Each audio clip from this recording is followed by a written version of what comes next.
Assalamualaikum warahmatullahi wabarakatuh. Shalom, Om Swastiastu, Namo Buddhaya, dan salam kebajikan. Selamat sore buat Tribuners dimanapun Anda berada.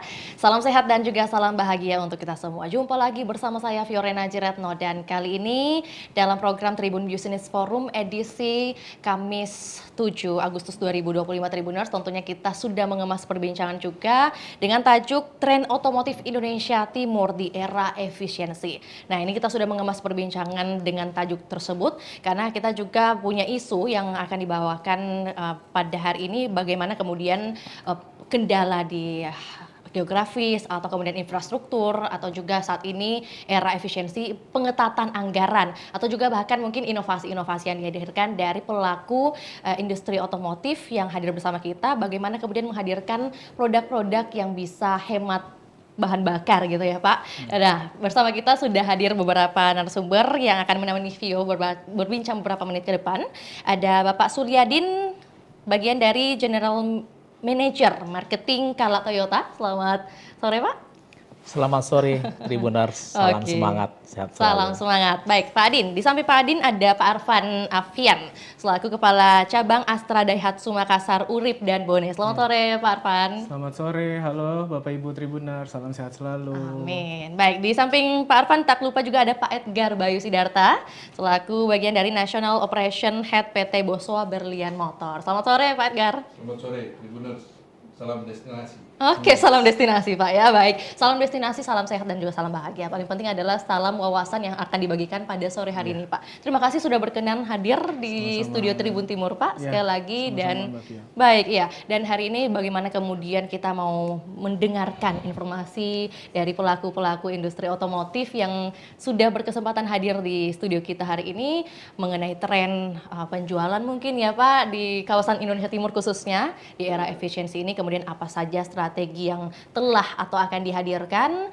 kemudian juga apa sebenarnya yang menjadi harapan baik itu kepada pemerintah ataupun juga kepada masyarakat nih. Nah, dimulai dari Pak Adin dulu Pak ya, izin bagian dari Kala Toyota Pak, melihat bagaimana tren penjualan pemasaran otomotif di era efisiensi ini. Kayaknya menakutkan sekali Pak ya kalau mendengar kata efisiensi. Bagaimana Pak kalau dari Kala Toyota? Terima kasih. Ya, tentunya kita melihat otomotif tahun ini ya, utamanya periode Januari-Juli, kita baru-baru closing kebetulan. Ya, kita harus akui kondisinya sangat menantang sekali, ya. Challenging sih. Ya, sangat challenging sebenarnya. Kita melewati tahun 2024, kita pikir itu yang sangat menantang kan, banyak pemilu dan sebagainya kan. Tapi ternyata 2025 itu lebih mendebarkan, lebih mendebarkan. Ya, itu terlihat kalau kita lihat data market ya. Market otomotif di wilayah Kala Toyota, kami kebetulan penjualannya di 4 provinsi ya, Sulawesi Selatan, Tengah, Tenggara sama Barat ya, 4 provinsi. Market itu kita lihat turun hampir 20% ya, 20% dibanding dengan tahun lalu periode yang sama ya. Tapi alhamdulillah dengan kondisi itu posisi market share kami mulai peningkatan malah, yaitu kurang lebih sekarang kita mencapai market share di angka 39,9%. Ya hampir 40%. Ya naik kurang lebih 9% dibanding tahun lalu. Secara jadi di tengah market yang lagi turun kurang lebih sekitar 20%, itu jualan kami naik 10%. Ya dibanding dengan tahun lalu. Memang secara makro kami melihat memang sangat challenging sekali. Tentunya penurunan tadi itu banyak hal yang mempengaruhi ya. Ya utamanya mungkin bicara kebijakan tadi, efisiensi, ya itu sangat berdampak lah ya terhadap masyarakat, utamanya dalam mungkin daya beli. Ya, daya beli. Kedua, belanja pemerintah pastinya. Dan itu juga ya kemudian belanja fleet ya, kan pemerintah pasti investasi ke swasta dan sebagainya, ketemunya juga belanja mobil dan sebagainya. Dan juga pasti berdampak terhadap masyarakat ya.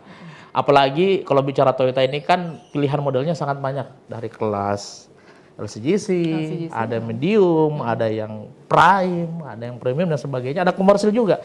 Hampir semua segmen masuk, dan itu artinya seluruh lapisan masyarakat bisa memiliki kendaraan Toyota dengan segmen itu. Tapi tentunya yaitu tadi ekonomi kita sangat challenging di tahun ini. Itu sangat terasa sekali. Oke, baik. Maksudnya tetap memang kalau berbicara tentang fenomena itu pasti berdampak. Betul. Tapi kalau dari kayak Toyota mungkin malah ada peningkatan. Ya, so far jualan kami meningkat. Baik, hingga Juli 2025. Juli, ya. Baik, Pak. Kita tahan tahan dulu mungkin mengenai MPV yang kemudian sangat laku-laku nih Pak ya di tahun 2025. Kalau dari Pak Arfan sendiri, Pak, dari Daihatsu sendiri mungkin melihat bagaimana tren penjualan di era efisiensi ini, apakah benar juga ada penurunan atau malah ada peningkatan juga Pak? Oke, ya terima kasih Mbak Vio. Mungkin kalau bicara based on data yang kita punya ya Mbak ya, bahwa kalau lihat tren dari 2023 ke 2024 tadi betul yang Pak Adin bilang bahwa kita rasa bahwa 2024 ini berat gitu ya, ternyata 2025 ini lebih berat. Jadi kalau bicara secara data sebetulnya rata-rata penjualan kita bicara Sulawesi dan Papua ya Mbak Vio ya. Kalau dari 2023 ke 2024 ternyata nyatanya finalnya turunnya cuma sedikit, itu cuma 2,2% dari kita biasa market jualan all brand ya, kita gabungin semua merek jualan rata-rata 7.200, di 2024 turun ke 7.100. Namun sayangnya di 2025 ini turunnya malah lumayan cukup dalam, sampai 24%, jadi tersisa hanya tinggal 5.400 di Sulawesi dan di Papua ini. Memang kalau kita lihat domino efeknya ya mungkin salah satunya kenapa bisa turun dalam ya dua faktor utama kalau menurut dari kami. Ya saya tadi yang sudah disampaikan Pak Adin, yang pertama memang daya beli masyarakat yang memang turun. Lalu yang kedua juga ada faktor berikutnya, ada soal selective leasing juga Mbak. Dimana kalau kita bisa cerita mungkin pada Tribuners juga bahwa mayoritas penjualan mobil kami di otomotif itu mayoritas penjualannya mungkin sekitar 80-90% kredit ya. Kredit ya. Tadi Pak Eda ya, Pak Eda. Jadi mungkin ketika approval leasing ini ada selektif, rada berat juga, ada berimpact banyak terhadap proses pembelian kendaraan juga. Jadi mungkin salah satu dua faktor itu yang cukup lumayan membuat tahun ini lebih challenging dibanding tahun 2020. Gitu. Paham sih, jadi maksudnya masyarakat juga menjadi selektif juga ya. Betul. Bagaimana yang cocok dengan kebutuhan mereka saat ini. Apalagi mungkin tadi di awal Vio sempat menyebutkan pastinya masing-masing berinovasi untuk menghadirkan produk-produk yang bisa hemat BBM saat ini. Karena kan kita ketahui juga bahwa pengetatan pendistribusian BBM juga beberapa waktu lalu yang membuat masyarakat menjadi khawatir juga bagaimana kemudian harus memilih kendaraan yang sesuai dengan kebutuhan gitu. Baik. Kalau dari Pak Edgar sendiri Pak, terima kasih Pak Arfan. Kalau Pak Edgar sendiri mungkin kalau perwakilan dari nasional nih Pak ya, seperti tadi Vio katakan bahwa bagaimana kemudian melihat pasar di kawasan Indonesia Timur ini Pak? Oke, tadi udah disampaikan market mengalami penurunan dari 2023 ke 2024 secara nasional itu mengalami penurunan sebesar 21%. Secara year to date juga mengalami penurunan sebesar 14%. Tapi bukannya kita mau menyombongkan diri, tapi kita untuk Mitsubishi Market kita berada di segmen yang memang medium up. Jadi memang pada saat market mengalami year to date sebesar 14%, kita mengalami penurunan sebesar ya teman hanya di angka 2%. Nah, strateginya apa? Kembali lagi kalau tadi Mbak Vio bilang masalah penghematan bahan bakar, memang untuk saat ini Mitsubishi masih belum ada kita planning untuk masuk di kategori EV ataupun hybrid. Tapi kembali lagi kita akan fokus adalah terhadap pelayanan terhadap konsumen. Karena kami yakin pada akhirnya pelayanan konsumen adalah yang terbaik. Jadi yang kami lakukan mungkin saat ini adalah memperluas jaringan kami di saat ekonomi ataupun orang lain pada bertahan ataupun ada beberapa yang menutup dealernya. Malah kami lebih agresif untuk membuka dealer untuk barusan aja bulan lalu di Tanjung Bunga kita buka dan kita juga akan segera buka di Sulawesi Utara dan di Sulawesi Tenggara kita juga akan buka dealer. Jadi kita akan lebih fokus terhadap pelayanan kepuasan pelanggan sih. Oke, baik Tribuners. Mungkin ini kita akan break terlebih dahulu setelah pesan-pesan berikut ini karena kita masih banyak pertanyaan juga yang akan ditanyakan kepada ketiga narasumber kita hari ini. Maka dari itu jangan sampai ketinggalan wawasan berikutnya yang akan kita bagikan.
Edisi Kamis 7 Agustus 2025, kalau tadi kita sudah mendengar bagaimana pemaparan dari ketiga narasumber kita, bagaimana mungkin tren-tren di era efisiensi ini mungkin memang sedikit menakutkan dan juga berdampak pada beberapa sektor Pak ya, termasuk industri otomotif. Nah maka dari itu mungkin kalau lebih lanjut kita mau tahu juga bagaimana kemudian perilaku konsumen ya, khususnya di wilayah Indonesia Timur dengan wilayah lainnya. Sebenarnya perbedaannya ada terletak pada mana nih Pak? Budaya seperti apa mungkin, atau mereka menginginkan seperti apa nih experience-nya? Kalau dari Kala Toyota dulu, Pak. Ya, Mbak Vio, jadi mungkin sebelum saya jawab itu mungkin saya coba singgung sedikit terkait tadi adalah efisiensi sebenarnya. Ya, jadi gini, ketika bicara perilaku customer kan berarti keinginan untuk memiliki mobil kan. Ya, kami melihat bahwa ketika customer memutuskan untuk beli kendaraan kan ada 3 hal yang pertama yang harus diperhatikan ya. Pertama adalah bagaimana periode pada saat mau belanja, ya. Periode pada saat penggunaan kendaraan dan afternya. Ya. Nah customer kita di wilayah kita ini, ya kemudahan tadi pembiayaan itu sangat-sangat penting. Ya makanya kalau di kita itu DP rendah, angsuran rendah, ya kan? Ya kenapa bicara itu? Karena inline dengan per kapita wilayah kita. Kondisi makro kita itu sangat menentukan. Makanya ketersediaan leasing, kapasiti kredit itu menjadi variabel yang paling utama sebenarnya. Berikutnya adalah ketika bicara masa penggunaan pemakaian kendaraan. Ya, customer wilayah itu sangat geografis kita itu kan cukup jauh ya, wilayah Sulawesi dan sebagainya. Nah, customer kita itu sangat concern terhadap service. Ya, kan tersebar nih. Ya, kalau tadi Pak Egar sampaikan bahwa beliau sekarang melengkapi facility, hotel dan sebagainya kan. Sama kami juga. Mau nggak mau adalah untuk memenuhi kebutuhan servis dia, kami hadir di semua wilayah. Ya, berikutnya adalah pelayanan. Nah, ini yang paling penting sebenarnya. Yang paling pentingnya. Jadi wilayah kita itu, wilayah Sulawesi ini menyentuh pelayanan itu agak beda. Ya karena culture di sini itu sangat beda. Iya, pilih nomor rangka aja bisa pilih nomor yang khas, ya. Pilih plat bisa pilih nomor yang khas sebenarnya. Pilih hari penyerahan pun itu beda. Jadi culture wilayah itu sangat-sangat beda dengan Jakarta. Ya, profil customer itu sangat-sangat berbeda. Berikutnya lagi apa? Ketika misalnya mau jual kembali, itu juga menjadi hal yang menjadi pertimbangan customer. Jadi sebenarnya secara total ownership, ketika customer pengen beli kendaraan, banyak hal yang menjadi pertimbangan, bukan hanya semata-mata efisiensi, ya, tapi juga banyak hal sebenarnya, ya, durability, kesediaan jaringan, pelayanan, harga jual kembali dan sebagainya. Ya, kalau bicara efisiensi, banyak akan menghadirkan yang lebih murah, tapi pertanyaannya mutu gimana? Ya, itu yang menjadi. Nah, dan customer di wilayah Sulawesi sangat kritis dengan itu, dan itu menjadi hal kenapa misalnya sekarang brand-brand besar seperti kita ini tetap sustain sebenarnya secara volume, kurang lebih turun iya, tapi ya mungkin tidak seperti wilayah Jakarta yang jauh lebih drop wilayahnya. Ya, jadi ya sekali lagi memang profil customer kita kan di Sulawesi Selatan ini majority adalah ekonominya kan segmen produktif ya. Iya, betul. Ya, pertanian. Betul. Perikanan, perdagangan, sawah dan sebagainya. Jadi kadang ketika misalnya itu menjadi variabel yang paling mendukung, sehingga secara portofolio penjualan kita majority kredit, kalau saya kebetulan di Kala Toyota itu hampir 65% kredit. Ya, dan mayoritas itu adalah itu tadi perikanan, pertanian, ya, daerah dan sebagainya. Jadi memang agak beda, sangat jauh berbeda dengan Jakarta. Pokoknya dengan yang itu. Ini ya, yang berdasarkan niaga-niaga gitu, Betul perdagangan. betul, perdagangan. Sebagian besar. Oke, baik. Terima kasih Pak Dian. Kemudian kalau Pak Arfan sendiri Pak, ini kan membawahi daerah yang cukup luas juga, yakni Bone Pak, termasuk Bone, Makassar Bone. Dan menjadi pertanyaan, kalau misalnya dari segi pola pembelian konsumen di Bone dengan Makassar ini, apakah ada perbedaan signifikan nggak nih Pak? Sebetulnya kalau bicara metode pembelian hari ini kan orang juga sudah mulai masuk ke area digital juga ya Mbak ya. Ya memang kalau bicara digital hari ini orang sudah mulai belanja online, Papa sudah nanya via telepon, udah mulai ke arah sana. Tapi memang kalau dibandingkan antara Makassar sama Bone atau misalnya Makassar sama wilayah lain, memang wilayah Indonesia bagian timur masih relatifly harus ketemu face to face gitu ya. Relatifly masih harus bisa percaya kalau ketemu, kalau nggak ketemu masih belum percaya, itu dulu yang pertama. Kedua, kalau misalnya bicara tadi perilaku konsumen kita, kalau dilihat di wilayah Indonesia bagian timur, kalau kita lihat gitu ya Mbak, perilaku pembeliannya adalah based on kebutuhan dan kemampuan. Jadi untuk urusan lifestyle-nya masih belum seperti wilayah lain mungkin ya gitu ya Pak Adin ya. Bicara kalau mungkin di Jakarta, oh ada produk baru, fiturnya oke, gimana dia coba, mau berani coba. Sedangkan untuk di wilayah Indonesia Timur ini masih percaya untuk produk yang sudah terbukti teruji baru dia mau beli. Kalau yang produk-produk baru ini di Indonesia bagian Timur mungkin masih rada-rada kurang ya. Kecil. Masih kecil. Mungkin itu sih perilakunya based on-nya mungkin lebih ke trust, faktor trustnya. Faktor trustnya. Juga purna jualnya seperti Purna tadi jual. disampaikan Iya, bagaimana ringan after layanan sales service segala gitu ya. macam, betul. Oke, makanya sejalan juga. Penjelasannya Pak Adin udah komplit kok itu sebenarnya. Mungkin mau ditambahkan sama Pak Edgar. Kalau tadi mungkin menghadirkan ini ya beberapa kemudian OT-OT juga di beberapa daerah gitu ya. Jadi kalau tadi Ibu Flo tadi Ibu Vio bilang situasinya menakutkan, janganlah kita sebagai pelaku otomotif nggak boleh ngomong takutkan. Oke, harus optimis Pak ya. Situasi yang menggoda. Menggoda. Kalau kita berhasil di zaman yang agak berat, itu justru lebih hebat. Tapi kalau kita berprestasi di saat market bagus, itu mah biasa aja. Oke, betul. Nah, masalah digitalisasi itu sebenarnya kita bisa bilang udah starting di 2015 dan 2016. Tapi waktu itu masih ramenya pakai Facebook. Ya kan? Waktu itu masih ramenya pakai Facebook ya kan. Terus habis itu berkembang pindah ke Instagram. Saat ini lagi ramenya live di TikTok. Betul. Nah, tapi kami menyadari bahwa masyarakat Indonesia ini kalau nggak ketemu nggak sayang. Jadi ketika kita berbicara dapatnya dari sosial media baik Facebook, Instagram maupun TikTok, itu kita berharap untuk bisa mendapatkan leads-nya. Tapi pada saat kita sudah dapatkan lead, baru kita akan follow up, kita akan ketemu, kita gali kebutuhannya dia. Gali kebutuhannya dia, kita akan memberikan kendaraan yang pas untuk dia itu seperti apa. Baru kita tawarin test drive dan memberikan coaching. Tapi kembali lagi, kita bertiga maybe dari teman-teman Toyota maupun Daihatsu maupun Mitsubishi, kita udah hadir di Indonesia udah di atas 50 tahun. Dan kita sudah membuktikan karena apa? Satu kultur yang mungkin teman-teman sebutin, Indonesia itu sukanya sebelum beli mobil udah nanya, jualnya berapa? Nah, inilah yang kita sudah bisa memberikan jawaban kepada calon konsumen kita dan konsumen kita bahwa nilai jual kembali dan layanan after sales-nya kami dapat jaga. Toyota memiliki jaringan yang cukup luas. Daihatsu juga teman-teman juga sudah memiliki jaringan, apalagi teman dari Astra, teman sudah jaringan nasional. Maupun kita di Boswa kita sudah memiliki 34 outlet dan kami juga memiliki jaringan servis sampai di Merauke. Jadi ini adalah jawaban-jawaban yang kita bisa berikan kepada konsumen untuk bisa memilih kendaraan-kendaraan kami, nggak usah khawatir karena layanan baik after sales, spare part dan service pasti akan selalu tersedia. Sudah ada di mana-mana Pak ya, suku cadang juga baik hadir di mana-mana. Pun mau beli online pun juga kita bisa. Oke, baik Pak. Berarti lanjut langsung dengan Pak Edgar bahwa mengenai MPV saat ini dari Mitsubishi sendiri, selain mungkin kalau kita dengar Mitsubishi berarti ada L300 nih Pak ya, kemudian ada Triton. Ya. Selain itu Pak mungkin di tahun ini. Nah, ini aku seru nih. Ini musuhnya aku nih di sebelah sana. Jadi kalau kita ngomong sebenarnya di MPV luxury ya kita sebut ya, dia belum sendirian itu. Jadi kalau misalnya di 2025 kita harus angkat jempol buat teman-teman Toyota karena dia membuktikan sebenarnya di Innova maupun Innova Zenix di saat yang lain pada turun, ya itu tadi ya, menengah-tengah ini nggak goyang nih. Nggak goyang. Malah naik dia. Naik. Jadi tahun ini, bulan ini, tanggal 2 kemarin, kita baru launching.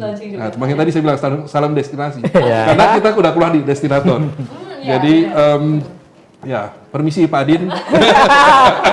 Ya, kita akan bertempur di dunia ini. Ya, karena kita tahu bahwa profil daripada customer Innova maupun Zenix ini nggak goyah. Dan kami juga cukup pede, confidence untuk bisa bertarung dengan Innova. Jadi ada. Jadi ini destinator ini menjadi backbone-nya kami yang akan kita fight. Nah, kenapa masyarakat harus memilih itu Pak, khususnya bagi masyarakat di kawasan timur ini? Kalau ngomong secara produk, kita punya ground clearance lebih tinggi, ya kan? Terus habis itu kenyamanan juga pasti sama. Bukan sama, kami lebih bagus Pak, sorry. Ya, secara itu. Dulu kayak gitu. Masing-masing akan berat. Ya. Ya, tetapi pasti layanan after sales segala macam juga kami sudah siapkan. Dan ya senior pasti ya, permisi Kak, kita mau lewat, ya kita mau ambil sedikit lah, nggak banyak, 50% aja. Tapi secara produk kami confidence dengan harga pricing strategi yang tepat, layanan after sales yang luar biasa. Oke, tapi destinator ini mungkin masih destinator karena masih baru juga launchingnya Pak ya. Ini apakah termasuk SUV atau LCGC atau apa nih Pak? Gini, Zenix itu sendiri ada di MPV, sedangkan kita mainnya di SUV. Tetapi sama-sama kita main di seven Pricing seater, level, ya. seven seater. Dengan harga yang kita Seven seat, cukup ya. ya, seven seater dengan harga yang pricing sama. Nempel ya. Ya, nempel dikit. Oke, iya mungkin kalau gitu kita kembalikan ke Pak Adin. Yang untuk sesi ini saya harus mengucapkan selamat datang Pak Ega. Ya.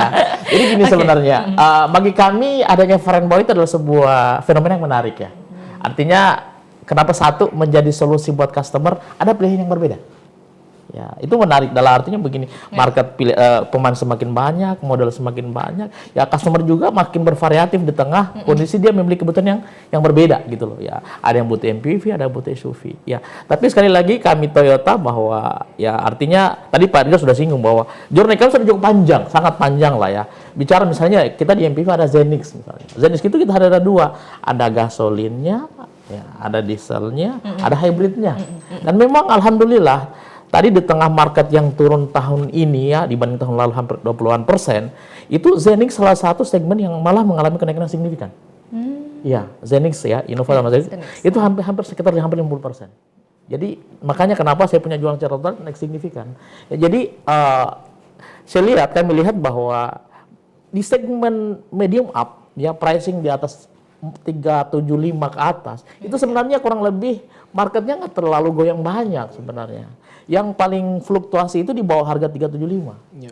Yang menjadi. Tapi ke 375 ke atas itu stabil. Makanya kenapa saya lihat kami lihat MPV kami Innova Zenix Hybrid itu kencang sekali jualannya. Ya saya pikir memang ya di wilayah Kala Toyota ini, wilayah penjualan kami, sebenarnya customer ini masih realistis melihat pasar sebenarnya. Sebenarnya apa sih yang dia butuh? Mobil seperti apa sih yang dia butuh? Merek seperti apa sih yang dia butuh? Saya pikir ya itu tadi marketer kami itu bisa menjadi jawaban yang paling real sebenarnya. Ya itu tadi jaringan, ya resale value dan sebagainya, pelayanan dan sebagainya. Jadi memang itu tadi ketika ada yang baru ya silakan monggo ya. Ya kita berharap bukan apanya, marketnya naik ya tumbuh dan sebagainya. Marketnya tumbuh, artinya kalau volume tumbuh kan ya makin banyak beli. Ya bicara kue-kue kan lain cerita ya. Tapi ya artinya ada yang pembeli Innova, ada juga misalnya tadi destinator dan sebagainya. Ya tapi artinya sekali lagi customer wilayah kita itu memang ya saya di MPV itu kontribusi jualan saya sekitar 30-an%. Ya termasuk Avanza ya. Tapi memang yang paling stabil kita adalah di Zenix Hybrid.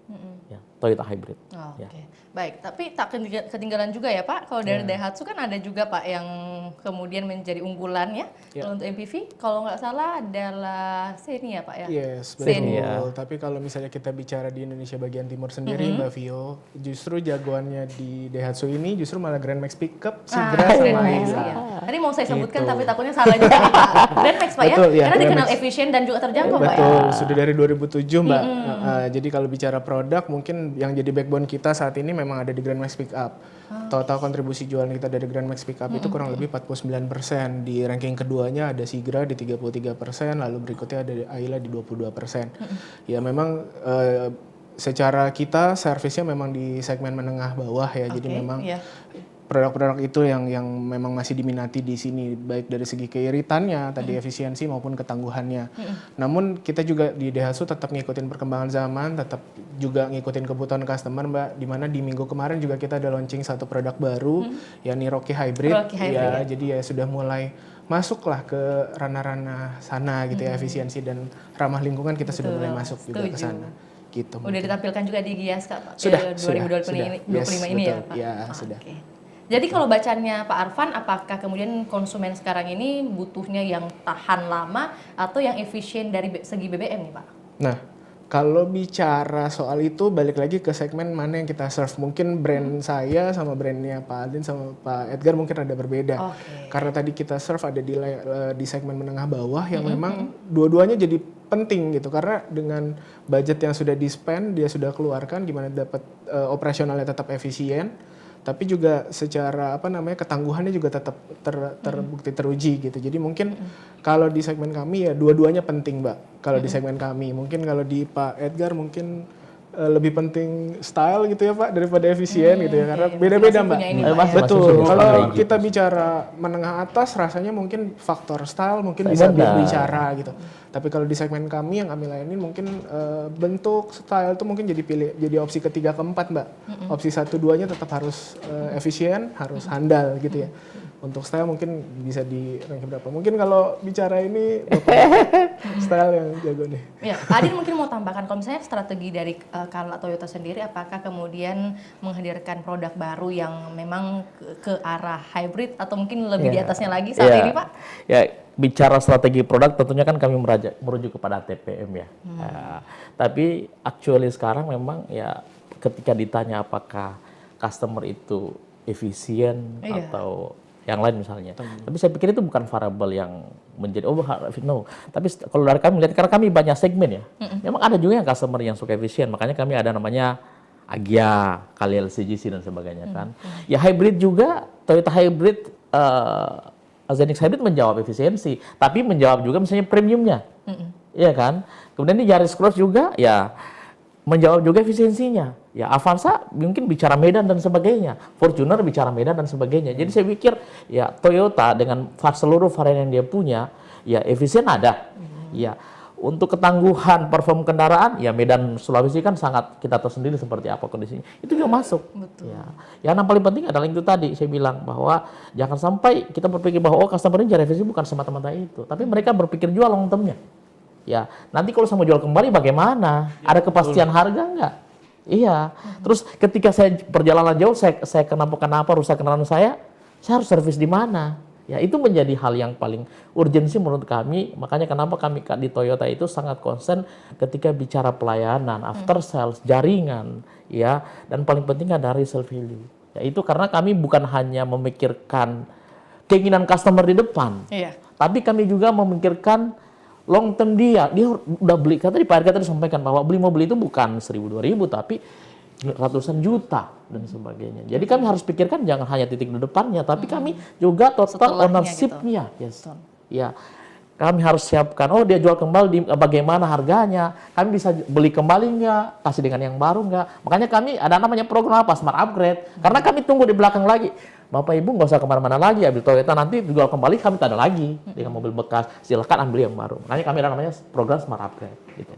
Oke, baik. Kalau misalnya melihat bagaimana tren otomotif mungkin pasca era efisiensi ini 3-5 tahun ke depan, bagaimana pembacaan dari Pak Adin? Ya, cukup kompleks sebenarnya, tapi kita selalu harus optimis ya melihat kondisi ini. Memang sekarang yang lagi viral EV ya. Ya, tapi saya pikir ya itulah teknologi akan terus berkembang. Betul. Dulu ada ICE, habis itu motor hybrid, habis itu ada lagi EV, mungkin ada berikutnya sempat tadi ada nitrogen, tapi kan itu future. Ya, tapi kita menuju ke sana itu punya apa ya namanya pertanyaannya, customer kita ini masyarakat ini ready nggak sih sebenarnya? Itu yang pertama. Kedua, yang paling penting adalah infrastruktur mendukung nggak sih sebenarnya? Nah, bicara infrastruktur ini apa? Kebijakan pemerintah menjadi hal yang variabel yang paling menentukan. Ya, karena kebijakan pemerintah akan berpengaruh kepada daya beli masyarakat dan sebagainya. Jadi korelasinya sangat-sangat linear. Makanya mungkin pembacanya dari Pak Edgar mungkin bersama Mitsubishi Pak ya. Kalau kita berbicara tentang hybrid ini masih bertahan Pak ya untuk di Indonesia sendiri. Karena mungkin kalau berbicara tentang kawasan di luar kayak Thailand itu udah ada juga Pak untuk Mitsubishi hybrid. Mungkin boleh dijelaskan kepada Tribuners ya Pak? Ya, jadi kalau kita misalnya lihat di Thailand kayak misalnya Expander ataupun X-Force pun hybrid kita sudah ada. Cuman masuk di Indonesia ya kembali lagi bukan kita yang menentukan, tapi ada prinsipal APM, itulah yang menentukan. Tapi kembali lagi, dia pasti akan memetakan dulu. Apakah situasi ini sudah mendukung belum? Karena jangan sampai ketika kita melakukan investasi, prinsipal melakukan investasi besar, dan akhirnya memberikan backfire kepada kita. Kembali lagi, kita itu dari Bosowa maupun Mitsubishi itu selalu pasti memperhatikan, ataupun kita bertiga lah, kita ini selalu memperhatikan layanan after sales-nya.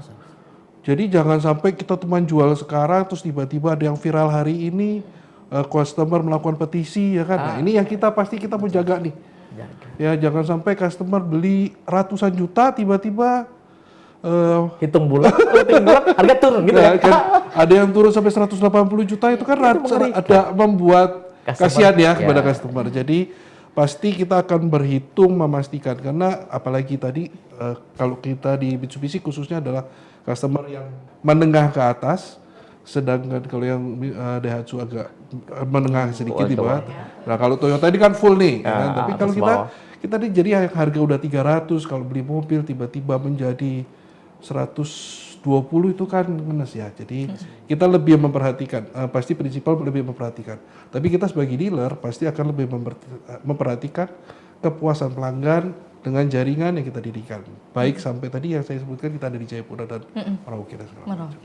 Oke. Kalau Pak Arfan sendiri Pak, ini kan kalau dengan baru dikeluarkannya Rocky dan untuk segmen hybrid itu tentu menjadi pertanyaan, apakah Bapak sudah membaca begitu, apakah kedepannya permintaan konsumen terhadap kendaraan listrik ini semakin meningkat kah, atau mungkin tergantung kebijakan pemerintah lagi nih Pak? Kalau misalnya bicara tentang elektrifikasi gitu ya, mungkin balik lagi ada faktor namanya regulasi, ada faktor namanya infrastruktur gitu ya. Nah jadi regulasinya gimana? Mungkin kalau misalnya bicara di Indonesia Timur sendiri, kita rasa mungkin elektrifikasi masih belum datang masih kecil. Hari ini mungkin masih faktor pembeliannya, dasar motif pembeliannya hanya faktor lifestyle gitu ya Pak, kurang lebih. Karena memang secara secara infrastruktur juga di kita masih belum, ditambah juga regulasi yang untuk memaksa penggunaan elektrifikasi juga di sini juga kan masih kurang, beda sama di Jakarta gitu ya, di mana elektrifikasi itu terpakai karena untuk faktor ganjil genap hingga itu mempercepat prosesnya. Betul. Namun kalau bicara prediksi ke depan 3-5 tahun ke depan, tadi kan pertanyaan Mbak Vio adalah gimana sih dengan adanya era efisiensi dari pemerintah ini, terus prediksinya marketnya gimana? Kalau kami lihatnya dari 3 faktor Mbak. Yang pertama mungkin kalau misalnya bicara efisiensi, memang ada budget yang ada pihak-pihak yang terkorbankan dengan adanya efisiensi ini. Tapi bicara flow of money, di mana kalau misalnya bicara efisiensi ini, sepengetahuan kami kan tujuannya sekarang mau memperkuat Indonesia Timur ya Mbak. Artinya akan ada budget-budget yang turun ke Indonesia Timur untuk mempercepat pembangunan di Indonesia Timur. Nah ditambah juga kalau misalnya ini terjadi, plus mungkin di Bapak-bapak juga tetap kita sama-sama memperkuat jaringan kami sampai ke pelosok, rasanya 3 hal ini matching, rasanya 3-5 tahun ke depan marketnya akan semakin naik gitu. Selama ini matching ya Mbak, regulasinya ada, infrastrukturnya naik, terus dari kitanya juga jaringan kita juga semakin membesar, baik itu penjualan, servis maupun partsnya gitu ya, sampai dengan purna jual nanti. Itu matching rasanya sih 3-5 tahun ke depan sih masih buat Indonesia bagian timur masih menjanjikan lah ya Pak ya. Iya betul. Gitu. Memang kalau bicara tahun ini ya faktornya rada banyak Mbak, termasuk mungkin juga kemarin sempat ada isu juga tentang itu ya Pak, opsen ya Pak. Opsen. Ada pajak juga ya, mungkin kalau misalnya bicara harapan, kalau kita di otomotif ya mungkin ada insentif-insentif pajak juga dari pemerintah yang mungkin bisa di-provide ke kita biar stimulus market untuk bisa naik, meningkatkan daya beli juga dari masyarakat. Oke. Ada satu mungkin yang mau dibahas juga lebih lanjut mungkin bersama Pak Arfan dari Daihatsu adalah kemudian hadirnya sistem Eco Idle. Nah ini mungkin boleh disampaikan itu hadirnya di model apa aja kalau dari Daihatsu? Kalau Eco Idle sendiri ada di tipe Terios sama di Sirion. Itu intinya sih pada saat kita berhenti di lampu merah, engine-nya otomatis mati, otomatis memutus itunya konsumsi bahan bakar Mbak. Jadi lumayan, terutama itu terpakai di perkotaan yang macet ya Mbak ya, stop and go lah intinya gitu. Itu lumayan cukup membantu untuk nambah efisiensi juga di mobil kami gitu. Oke, berarti ini cocok untuk daerah kota besar Pak ya? Betul. Tapi ya hari ini juga Makassar juga sudah mulai macet ya. Sudah mulai macet. Kebetulan saya juga pakai Terios jadi terpakai juga. Fiturnya terpakai juga. Oke. Baik, kemudian ini kalau berbicara tentang yang mendominasi, kalau dari ya masing-masing punya itu tadi seperti yang saya katakan ada yang unggul gitu ya. Kalau Mitsubishi mungkin di Pajero. Kita unggul di Expander Cross, sama Pajero kita cukup dominan. Terus ya bersaing sama teman Toyota di Fortuner ya, karena kita berdua doang. MU ya tetangga itu nggak boleh sebut ya. Itu udah tersingkir. Kan baru masuk ya. Masih jauh ya. Oke, ya ini yang pertama. Ya kita fokusnya di Pajero dan di expander cost. Kalau masalah fitur stop and go, ya kemarin kita expander juga ada, tapi akhirnya kita memutuskan karena pertimbangan yang lain kita akhirnya tidak dilanjutkan untuk start and go-nya. Ya karena kita selalu improve ya. Kita selalu improve untuk pelayanan customer ini pengennya seperti apa. Ternyata ada yang merasa bahwa start and go kurang nyaman sehingga kami menghilangkan fitur-fitur ini. Tapi pasti semua prinsipal itu pasti punya pilihan yang mereka yang menentukan. Kalau kita ini kembali lagi ya, balik lagi ya, apa yang bisa kita barang apa yang kita diberikan adalah kita menanyakan, menggali kebutuhan kepada customer, memberikan barang yang tepat untuk customer, dan memberikan pelayanan yang baik pada customer. Itu lagi. Makanya tadi mungkin ada kaitannya dengan bagaimana budaya transaksi yang di kawasan timur Indonesia Timur itu masih harus face to face gitu. Ditemui.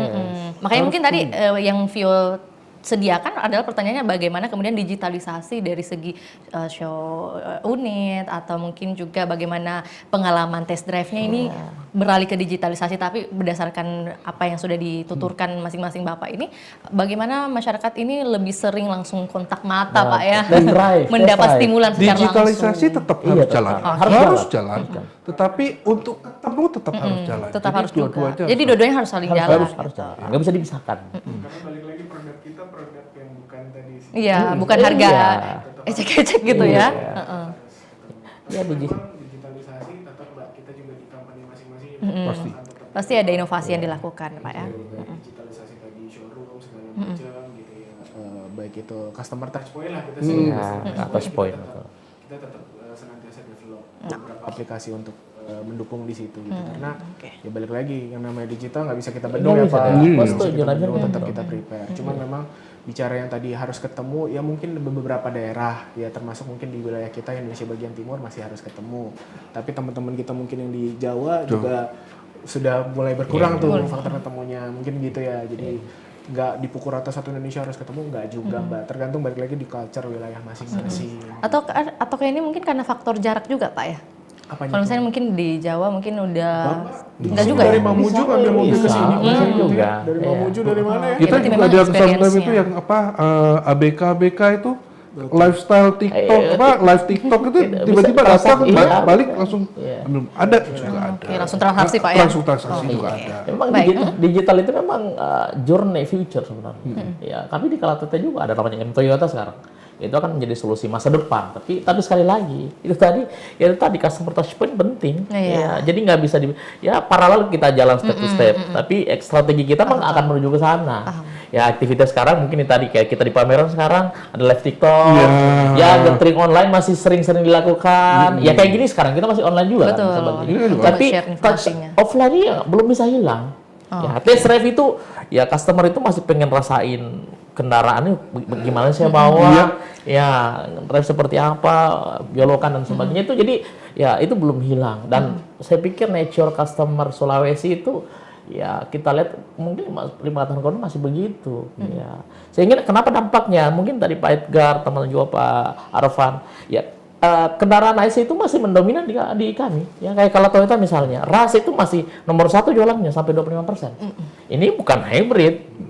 Ya kan kedua apa kali ya kan ya ketiga mungkin ada hybrid ya tapi hanya kurang lebih sekitar 10%. Ya yang EV itu hanya kecil sekali hanya di bawah secara portofolio hanya di bawah 2%. Masih kecil sebenarnya. Jadi masyarakat di Sulawesi itu masih realistis melihat kondisi bahwa yakin saya butuh ini karena misalnya Mitsubishi, Daihatsu, Toyota bikin kendaraan itu berdasarkan market base. Orang butuh apa itu yang kami hadir. Bukan ya ini nanti ini tapi orang butuh apa sekarang customer itu realisasinya saya butuh apa sih ya dia butuh kami menjawab itu kebutuhan dia. Itu paham. Jadi maksudnya saya kira dengan kalau tajuk kita bagaimana tren otomotif di kawasan Indonesia Timur ini di era efisiensi itu berkaitan dengan EV tapi ternyata tidak juga gitu. Nggak juga soalnya kalau misalnya kita ngomong secara market nasional ya EV itu kelihatannya mencapai kemarin itu kalau nggak salah sampai di angka 4% kalau nggak salah. Tetapi itu semua kumpul di Jakarta. Masih di kota besar Pak. Yes, kan dan juga karena pawai karena Jakarta, karena kan di Jakarta itu ada ganjil genap. Benar. Ya kan di Makassar ataupun di Sulawesi Indonesia Timur belum ada ganjil genap. jaraknya juga notabene mungkin dari ujung sampai ujung paling jauh ya 45 menit. Nah, EV itu mungkin bisa kita bilang efisiensi itu apabila kalau misalnya rata-rata mobilitasnya per hari itu masuk di angka 25 km. Nah, tapi kalau di Makassar ini kan masih di bawah 17 km atau 16 km ya rata-rata perjalanannya ya. Jadi secara efisiensi untuk menggunakan EV di wilayah Indonesia Timur masih jauh. Masih jauh. Tapi ada prospek ke depannya. Mas saya rasa membendung ya. gitu Kalau ya. soal itu sih kita nggak bisa bendung. Prospek mungkin ada. Pasti ada gitu ya. Ya balik lagi nyambung sama yang kita sampaikan tadi, ketika regulasinya mendorong ke sana, infrastruktur pemerintahnya siap, ya nyambung ya, cocok marketnya bisa jadi bisa jadi.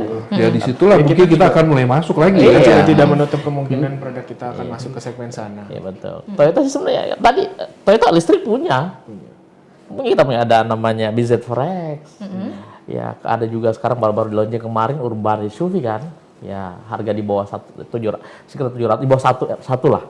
Tapi pertanyaan itu tadi yakin customer Indonesia betul-betul butuh itu. Betul. Itu sebenarnya. Jadi kembali ke market base. Benar nggak sih dia butuh itu? Itu Maka dari itu mungkin untuk closing statement kita, tadi kalau misalnya beberapa kali mungkin dibahas mengenai bagaimana regulasi yang berlaku di sini, di kawasan Indonesia Timur khususnya, atau juga mungkin bagaimana harapannya terkait infrastruktur. Itu yang paling menjadi 2 poin penting dari pembahasan ini juga. Nah, maka dari itu mungkin Pak Adin dulu untuk closing statement kita mau menyampaikan seperti apa nih harapannya kepada pemerintah? Ya, pertama ekspektasi kita kan satu ya. Bicara kebijakan otomotif, kita mesti berharap bisa merata di semua merek. Ya, kalau sekarang kenapa EV murah? Ya salah satunya adalah tanpa BBM kan, pajak dan sebagainya. Sementara kami pure ada BBM, toh. Ya itu juga itu menjadi gap pricing dan sebagainya. Kebijakan yang sama terhadap ya pajak dan sebagainya. Kedua adalah ya kita berharap sekarang kan ada namanya adalah insentif opsen ya. Ada opsen di awal tahun, ada lagi insentif opsen. Ya beberapa wilayah kayak Sulteng itu perpanjang ya. Sulbar perpanjang sampai akhir tahun, Sultra perpanjang sampai akhir tahun subsidi.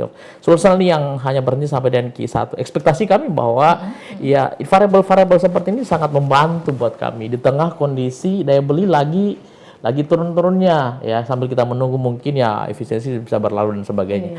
Jadi insentif pajak kendaraan itu bisa dilanjutkan ya, dilanjutkan. Itu sih yang paling karena itu sangat membantu terhadap kemampuan pricing dan daya beli masyarakat, utamanya mungkin ya jadinya tanda jadi dan sebagainya. Itu akan sangat membantu buat customer di kondisi sekarang. Oke, insentif insentif pajak kendaraan. Kalau dari Pak Arfan atau Pak Edgar mungkin ada hal yang berbeda yang mau dititipkan? Ya tadi sebenarnya offset itu ya tadi mau disampaikan, pertama udah disampaikan sama Pak Arfan, nanti lanjut sama Pak Adin. Jadi gini, offset itu kami berharap, saya pelaku otomotif sih jujur bilang berharap tidak ada kenaikan offset ini. Kalau kemarin itu di akhir tahun itu sebenarnya dinaikkan, terus habis itu diturunkan dengan memberikan insentif.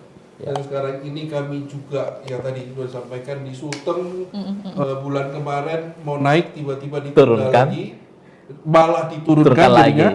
Sulbar itu tadinya mau naik akhirnya ditahan. Jadi terus habis itu di Sulawesi Utara yang tahun lalu itu naiknya hampir 2 kali lipat. Sedangkan di yang lucu malah di Jayapura, Merauke dan Timikan itu malah tidak ada kenaikan. Dan ada beberapa daerah misalnya di Jakarta juga tidak mengalami kenaikan offset. Jadi kami berharap untuk pemerintah daerah khususnya bisa mempertimbangkan untuk kenaikan offset ini ditunda kembali lagi. Pertama untuk meningkatkan daya jual beli konsumen di Indonesia Timur. Yang kedua juga bisa menahan jangan sampai plat B ini malah jualan di wilayah kami.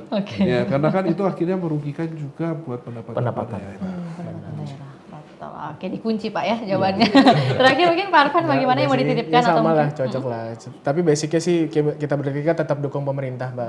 Meskipun ya tadi memang ada mungkin stimulus insentif yang mungkin bisa mempercepat recovery market gitu ya Mbak ya. Itu aja mungkin dari sekarang. Oke. Baik, jadi maksudnya closing statement-nya adalah kalau berbicara tentang efisiensi ini bukan soal penghematan saja Pak ya, tapi bagaimana strategi dari masing-masing pelaku industri otomotif yang wow banget yang hadir hari ini, Tribuners. Punya strategi sendiri, kemudian pelayanan purna jual juga yang semakin dikedepankan Pak ya. Dan juga bagaimana adaptasi di era saat ini, mengikuti kebutuhan masyarakat, sambil juga mendukung tadi bagaimana program atau regulasi dari pemerintah pusat Pak ya. Oke. Mungkin ada lagi Pak yang mau disampaikan, mungkin kelupaan yang mau dititipkan, mau di-highlight? Cukup? Oke, cukup. Terima kasih banyak Pak Adin, Pak Arfan, dan juga Pak Edgar atas waktunya, atas insight-insight berharganya dari segi kalau berbicara tentang otomotif gitu ya, atau juga bagaimana berbicara tentang penjualan di tahun 2025 ini yang challenging tapi tetap optimis Pak ya. Oke, pasti dong. Harus optimis. Oke, gaspol Pak ya. Menggo dah. Oke, go terus pokoknya Pak. Oke, terima kasih Pak, sehat sukses selalu dan salam juga kepada teman-teman lainnya Pak ya. Terima kasih. Terima kasih juga buat Tribuners hingga saat ini menyaksikan program Tribun Business Forum. Tentunya hari ini kita sudah mengemas perbincangan dan juga membahas khusus bagi teman-teman mungkin yang pecinta otomotif atau juga mungkin yang tertarik untuk memiliki kendaraan. Nah, hari ini kita udah dapat insight dari 3 pelaku industri otomotif. Silakan mungkin teman-teman punya wawasan baru lagi ya, bisa nanti konsultasi masing-masing kalau mau pilih kalau Toyota, Daihatsu, Mitsubishi, silakan langsung ke narasumber kita ya, ada Pak Adin, Pak Arfan, dan juga Pak Edgar. Terima kasih dan jangan lupa saksikan dan juga update terus informasi terbaru lainnya, baik itu dari skala Makassar maupun juga skala nasional, hanya di kanal YouTube juga Facebook Tribun Timur. Saya Fiorina Jeratno mewakili ketiga narasumber pamit undur diri. Selamat sore dan sampai jumpa. Download Tribun X sekarang, menghadirkan lokal menjadi Indonesia.